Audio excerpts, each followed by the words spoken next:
북한은 우리가 한 짓이 아니다. 느닷없이. 왜 모략을 하느냐. 또 이런 얘기를 하고 있잖아요. 네. 그거는 또 어떤 전략으로 봐야 되는 겁니까? 자기네들 자신감을 가진 겁니다. 왜냐? 그렇게 기획을 했기 때문에 네. 최초에 14.5mm 총알 한 발을 쏘면 이건 대포병 레이더에 잡히는 성질의 것이 아닙니다. 정상적이라면. 그리고 이 대포병 레이더 제가 설명해 드리겠습니다.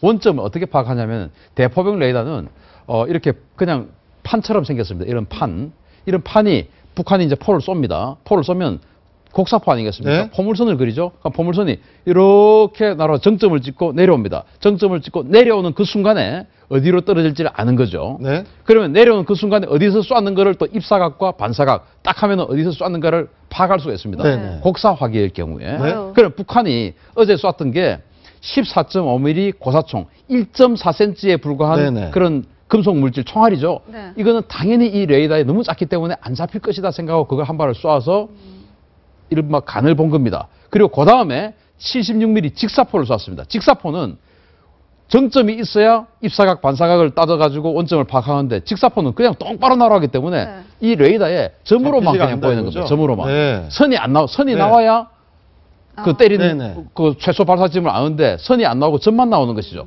알 수가 없어요. 그래서 증거가 없다고 확신하고 우리가 안 쐈다라고 지금 발뺌하는데 정말 다행스럽게도 최초에 쏘았던 14.5mm 이 총탄 한 발이 폭 아니에요. 총탄 한 발이 네. 잡혔습니다. 그러니까 그걸 파악하느라고 네. 71분이나 걸린 겁니까?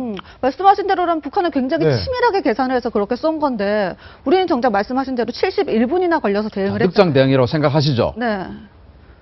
절대 늑장 대응이 아닙니다. 왜냐? 자, 일단 총알 한 발이 쏘았습니다. 그거 그러면 어디에 떨어졌냐? 어떤 피해를 입었냐? 우리가 어느 정도 피해를 입었는가 확인을 해야 네. 그의 상응 또는 예를 들어서 이 책상 한 개가 부서졌으면 책상 100개를 갖다 우리는 부러뜨리자라고 지휘관이 판단할 거 아니겠습니까? 네. 자, 그래서 이건 전면전 상황이 아니에요. 전면전 상황 같으면 북한이 포를 쏘면 15분 내에 바로 그냥 반격하게끔 돼. 자동적으로 반사적으로 반격하게 돼 있는데 이건 전면전은 우리 2013년처럼 징후가 있습니다. 점점 상승합니다. 네. 그런데 이거는 그게 아니잖아요. 네. 그래서 평시 상황입니다.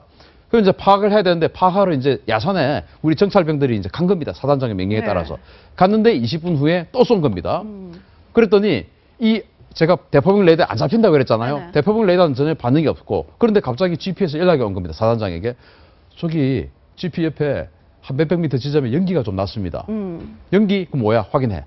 해보니까 가서 확인해보니까 76mm 직사포 3발 정도가 떨어진 겁니다. 네. 자, 그런데 피해 없습니다. 야산에 네. 떨어졌으니까. 그럼 우리 어떡하지? 자, 그러면 우리는 반격을 해야 되는데 그냥 무턱대고 반격하면 북한이 또 반격하면 어떻게 됩니까? 어마어마한 인명피해가 커지죠. 생길 수 있죠. 네. 대피령 내려. 대피령은 군이 내립니까? 아니죠. 연천군청에 연락해. 그래서 연천군청에서 다시 연락하고 이러한 절차가 필요한 겁니다. 네. 네. 무작정 전쟁하는 게 아니죠.